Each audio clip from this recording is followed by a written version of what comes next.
All right, so let's take a look at the markets here, guys. So the market's getting shaken up, obviously, with the Greenland situation. It looks like we have a February 1st deadline that Trump has given. Markets this could not be resolved for a few weeks. This is causing a big sell-off in the markets, which creates opportunity. We've had a really nice trading day yesterday. We'll go over that here. Let's go over and look at yesterday's trading action, and let's look at today's trading action on what we want to look at for this morning. So we had a huge sell-off yesterday. We had really a major sell, a really big one right at just in the afternoon around 1:20. We had our yellow trigger entry that fired off at this level for a nice little follow through to the downside. Hey, Thomas, good morning. So what we want to do, let's get a recap on how we want to look at the system and how we can stay on the right side of the market. So we have our trend filter. This is our trend filter. So our trend filter lets us know to stay on the right side of the market, and we want to stay on the side of the trend. So if the trend is down, you'll see that our trend filter, which looks like these two parallel lines that run next to each other. If it's red, we got a hard trend down. If it's green, we got a hard trend up. So you can see it was all shorts yesterday. If you took any longs yesterday at all, you're going against the tone of the market, and all the counter trend traders got taken to the woodshed yesterday, going right into the close. We have our first sell opportunity happened at 1:20. Second sell opportunity happened at just after 2 o'clock, around 2:10. And then it happened at 3 o'clock, power hour, the last power hour. And then it happened right at about 3:20. So what we want to do is establish if the market's in a downtrend, uptrend. It's a really good way to do it. You can see just by looking at our trend filter, if it is going lower, we want to look to sell retracements when the counter trend traders get in. So anytime you get any green retracements on a Renko candle, we want to look for that. And then we're looking for a yellow trigger retracement. So we have 4 nice opportunities yesterday afternoon. Now, if you look at these areas where you get you'll see these little dashes. These dashes are our liquidity grab zones. So that's where the market tries to grab liquidity. It's taking the wrongly positioned traders out of the market, and it's continuing the trend of the overall move. So if you look in between them, if you do those dashes, I'll make this red. This is our liquidity grab area. That's where the market will pull back, get inside of the liquidity grab zone, and this creates a major possible reversal zone. So as long as the market stays, if they are red, if these levels are red, so these are red levels, red zones, liquidity grab zones all the way down, lower high, lower high, lower high.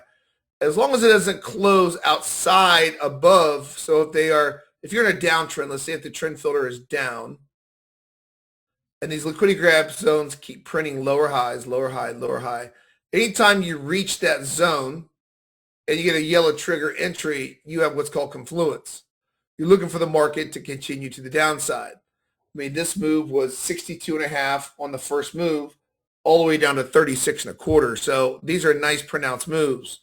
This move was 40.25 potential, all the way down to 29. 11-point move just off of this potential move. So when it gets to these zones, you want to see reversal.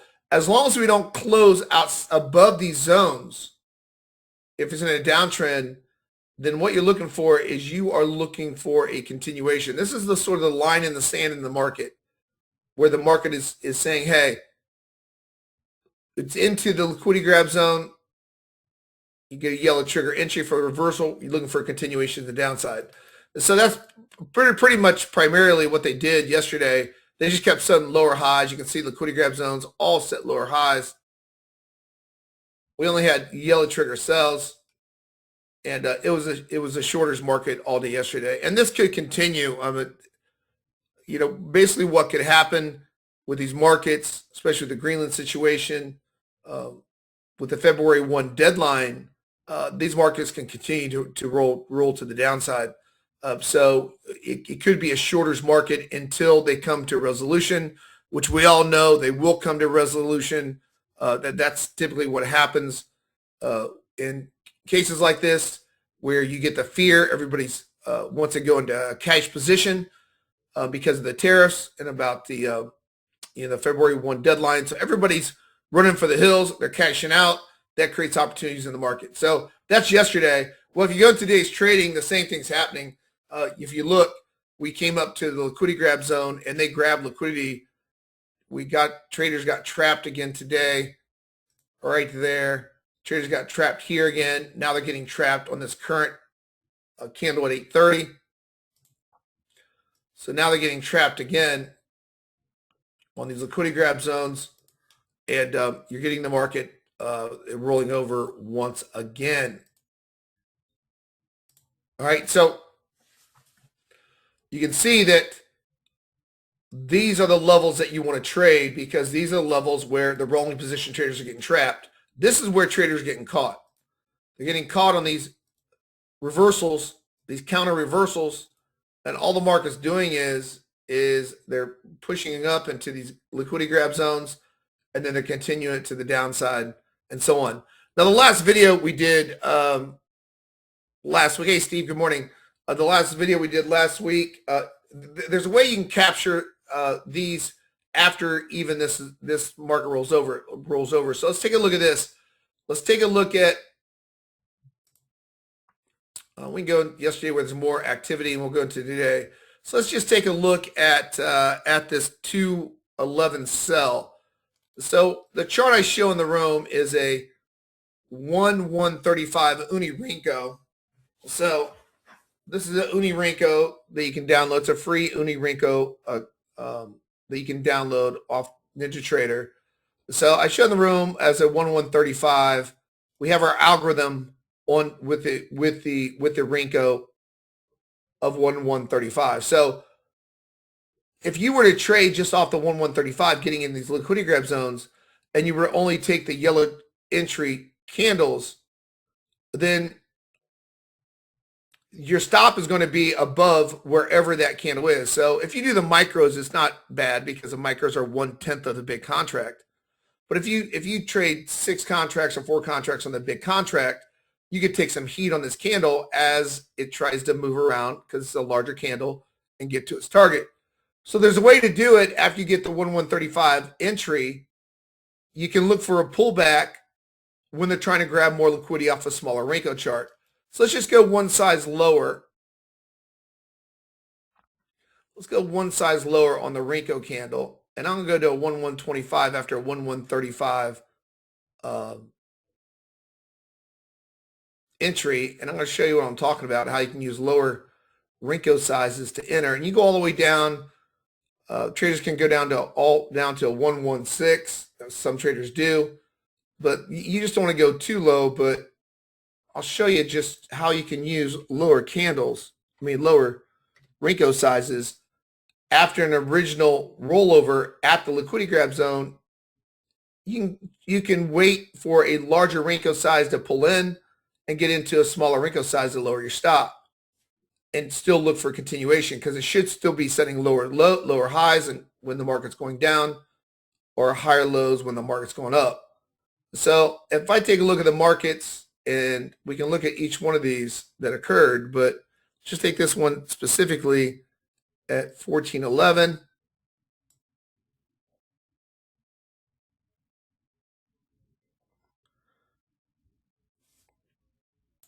So here's 1411. So you can see if you use a smaller Renko chart, you're going to get more retracements. So you're getting more retracements compared to a larger Renko. So you can see this is a larger Renko, 4 yellow triggers, And then here's a shorter Renko. 1, 2, 3, 4, 5, 6 triggers. And if I can go lower than that, I'll say a 1, 1, 13. And you can get an idea about the retracement levels that happen with inside of a larger Renko. The whole purpose of that is showing you can look for a larger reversal inside of the, so you don't get chopped up inside of the liquidity grab zone. And then once it shows a major reversal is occurring, you can check down into a smaller Renko to try to position yourself into a short position. So if I look at this level then, and here was our 1411 reversal. Where was it? 14. Right here. Here's our liquidity grab zone. You can see you had multiple reversal chances on smaller Renko charts as you come outside. There's your first one, another one. So you have multiple ones. So you can use larger Renkos for the reversal, or you can use smaller Renkos to pop in there. It's totally up to you guys how you want to do that based upon your stop. All right, but the key is this. The key is knowing for this algorithm is where these liquidity grab zones are, because that's where the market should reverse. And then you can time it with the overall structure of the market. Like if you notice when this market reversed, it reversed right inside a liquidity grab zone. Green, green. I mean, the green zone. So that reversal caused the market to roll back to the upside. So you want to keep it as simple as possible. There's the zones that brought it down. All these zones brought it down. Went right to liquidity grab zone, reversed. And then you have the market, liquidity grab zone. You can see they all went up right up to it and gave you the reversal. There it is. There it is also. All right. So there's that. And then we got the reversal to the upside came inside of the green liquidity grab zone. And then they finally reversed it back to the upside. So there it is. And then we got the big reversal to the upside. So if you notice, the market likes to gravitate towards, my point is the market likes to gravitate towards liquidity grab zone because that's where they're trying to reverse the market. They're catching the rolling position traders on the retracement, and yesterday they caught them, and then they had a big short squeeze into the close. I mean, after the market closed, big short squeeze to the upside. Didn't last long though. Short squeeze didn't last very long. And what are they doing again? You'll notice they brought it right down to the liquidity grab zone again. They try to keep it up on the buy side. And then they reversed again. So this is like a big roadmap for you. They try to keep it up on liquidity grab zone there on the buy side. And then went right to the sell side. And they just drilled it again today. Another big move to the downside. And now what have they done? They're bringing them right back inside of the zones. And they're reversing them. So there's more pressure on the market again today. So if I take a look at the roadmap since noon yesterday, that's your buy and sell signals. So if you're going to pull the trigger in the market since noon yesterday, you had 1, 2, 3, 4, 5, 6, 7, 8, 9, 10 opportunities. But look at the ratio. 1, 2, 3, 4, 5, 6, 7 has been short. 8 has been short. Sorry. 1, 2, 3, 4, 5, 6, 7, 8. So it's an 8-to-2 ratio. So the algos said, hey, 80% of our trades, your trade should have been shorting the market according to the trend zone since noon yesterday. And that's probably going to be until this gets worked out, which ultimately there probably will be agreement. We all know that it's eventually going to happen, but that deadline doesn't happen. February 1st is deadline on the Greenland. So there could be some serious pressure in the market still. So we could still have some really nice shorting opportunities in the market to continue to see pressure to the downside.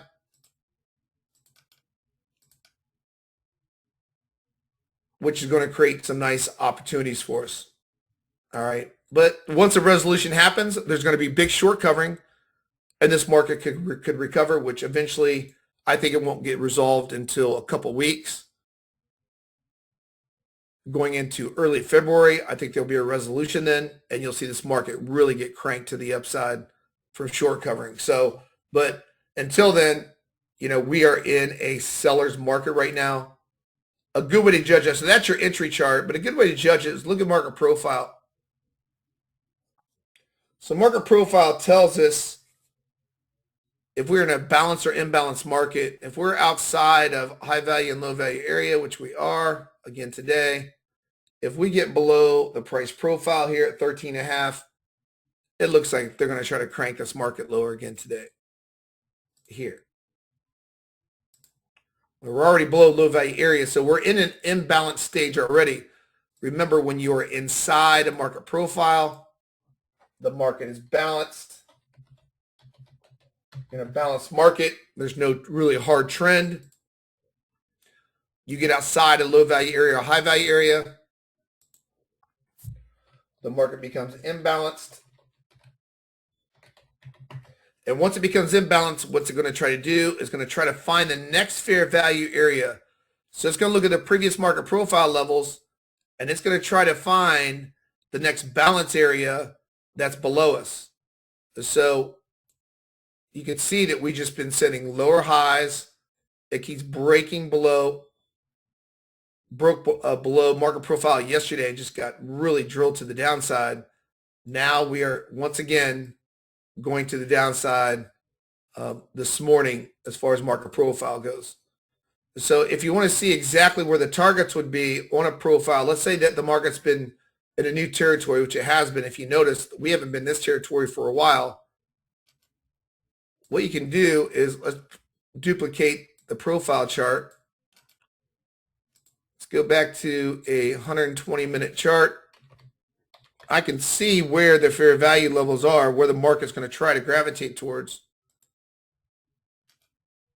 Let's go back 365 days. I can see what my levels are, where they're going to try to bring this market in the next couple weeks. Just by seeing where the profiles are and the previous levels. So right here, let's mark where we're currently at. So there's current price. Let's go 17. So I can see where they're trying to bring the market. You notice back in November 21st, this is this all-time low for that big push down that we had before that big move up. But what you can do is you can see where the previous market profile levels are and find out where are my control points. I want to look where the control points are. Control is where they like to bring the markets to. They like to gravitate the markets to the control points. Control points in most volumes traded. These are the balance areas. So we're looking at, there it is, 67.7450. And below that, 67.18 3/4. So those are big areas where the market's going to try to get down to coming up in the next few weeks. As far as your daily profile, it suggests that we are going down already. Now, if we ever get back inside a profile for short covering, what it would do, you would come back inside of it, come back inside the profile, retest it. Then we should test the other side of profile, which is the high value area. But right now we are in an imbalance. It's chopping back and forth below the price profile, which are these dots, to the volume profile. So it is in an imbalanced stage. If we do get below, so the critical breaking point in the market for you today is at that 13.25 level. So this 13.25 level is a very critical level for us. If it breaks below that, look for the first sell retracement. You get yellow trigger entry. If we get back inside a profile here, we retest it. look for the first buy side. Make sure it's a green trend filter. Look for the first buy liquidity grab, and we should crank all the way back up, which is going to be volatile like this the next couple of weeks. They're gonna push it hard down, and they're gonna catch the other side and push it hard up. So you got to really watch the algorithm, watch your market profile, see where your bias is. Right now, the bias is to the downside still from yesterday. If you get back inside a low value area, you got to change gears because it could crank all the way back to high value. So right now, currently, we are still down. Our trend filter is still down. But if it switches over, you look for the first retracement and try to get long inside of the market. Okay. The next 2 weeks, I'm going to have these levels up just to help you guys out. These are levels that I like to look at. It's the highest put to call ratio in the market on the S&P. So you notice the levels yesterday worked really, really well on catching the swings.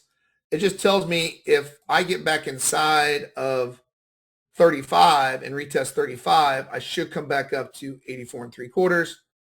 Then I should come up to 35 and so on. So I'm going to leave these on until Greenland's resolved. This is the highest put to call ratios on each side. The dash levels, this is the highest call resistance. This is the highest put resistance. So I'm just going to leave these on the next couple of weeks to help us out through navigating through these markets. What they do, they act like profile levels, and they're very, very key levels to look for break retest trades off of if we get those in conjunction with a yellow trigger entry. They're very, very effective in volatile markets. So I'm just going to leave these levels up over here until we until we start firming up in the market one way or the other. So that's what those lines are in the next few weeks until this is resolved. But what we need to do is let's keep our focus on the trend filter. Let's keep our focus on the liquidity grab zones. That's where we need to look to play in the market. That's where we need to look to execute the positions in the market, or these liquidity grab zones. A rule of thumb is this: if you are below, this is there's no magical moving average, and this is a 2-hour chart. If you are below the cyan moving average, if you're below it, you should be shorting the market. It's a standard, just simple 50-day moving average, which a lot of institutions use. If you're below the 50, we're looking to short the futures market. If you're above the 50, we're looking to buy the futures market. If you notice, the last couple of days, it was an 80% ratio, short ratio yesterday afternoon. Why? Well, you can see the push is down. The push has been down since January 16th. January 16th, vice versa. If you are above it, we need to look to buy the futures market. If we're below it, sell the futures market. Above it, buy the futures market. So this is just a macro point of view. I like keeping it in here for you guys. Just it's a quick check what your bias should be. So your bias right now is January 21st. It started breaking down January 16th. No buys at all shorts. So sort of get your mind right just by looking at that. Moving averages are terrible for entries. They're great for trend direction. I like to keep that 50 on there to keep our mind right when we're shorting these liquidity grab zones. If we get above 69.06, you want to look for the bias to the upside on any buy side level. So it's just a good way, not a timing tool. It's not a timing tool per se, because moving averages are worthless, in my opinion, for entries. They're lagging, but they're great for overall get your mind right, trend direction. It helps you with your liquidity grab since the 16th. These are big short opportunities in the market if you stick with the right side of the market. Big short opportunities here this morning already. All right, so we'll see what the line in the sand is going to be on this side of the market. Currently right now, here's the line in the sand to the upside. As long as we don't break this, the downtrend is still intact. Right there is your liquidity grab zone. And if you want to see more downside pressure, it needs to break the new liquidity grab zones that just printed right there. So there's, if you're waiting for another trade right now, if you're looking for another trade, then you do not want to break. You want to get a yellow trigger entry reversal short inside of this zone.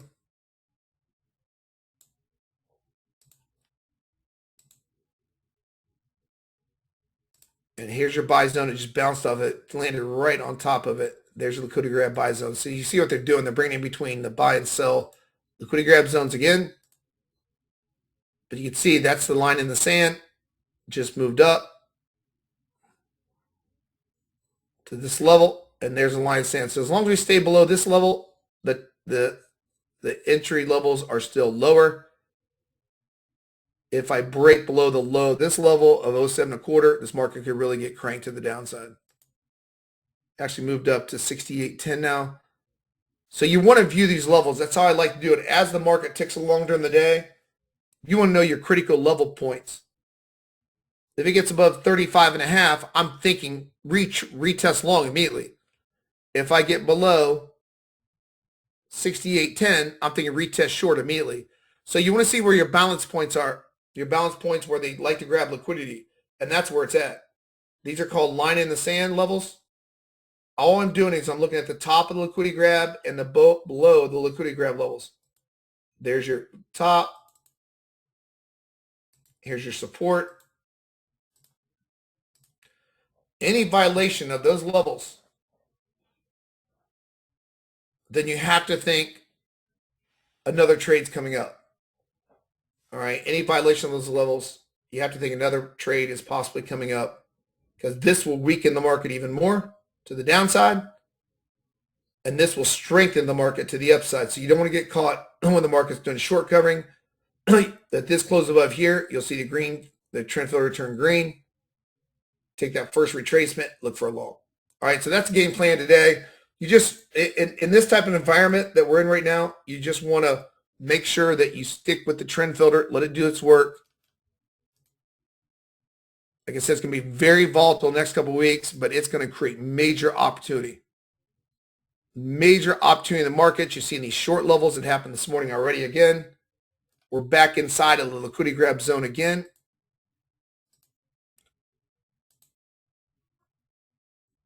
We're at another liquidity grab zone. We're going to see if it gets rejected here, get a yellow trigger, or if it wants to close above the line in the sand and gives us a nice reversal point. All right, that's what we're going to look at this morning. At 9:30, let's take a look at the 5-minute opening range. We want to take at the high and the low of the 5-minute opening range. That's going to create balance points for us for the day to assist us in creating confluence on these levels. You want to wait for the first 5 minutes of trading, 9:30, 9:35 in the S&P. Find out the high, find out the low, and if the market proceeds above the high, the push should be up.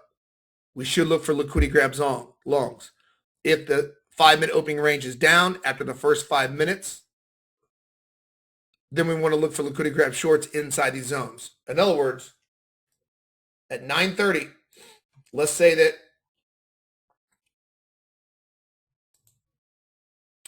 the high and low is, let's say that is here. Let's say that's a low of 9:30 of the candle, and this is the high. So this is the low of the 5-minute opening range. We would look for shorts if it's below it. If price is above the 5-minute opening range, we're going to look for green trend filter and look for buys. Keep it simple. All right. A lot of traders over the past in the 80s and 90s use the 30-minute opening range, the hour opening range. I like to use the first 5-minute opening range to determine if this market has a nice hard push to the downside or upside. All right, so we're getting rejected inside the liquidity grab zone again. You see the activities picking up. It just got rejected again. So they are still trying to push this market to the downside. That's why our trend filter is still red. Keep on the bias of the side of the push. All right, any questions, let me know. I'll be back in a few. I'll check back in, but any questions, let me know.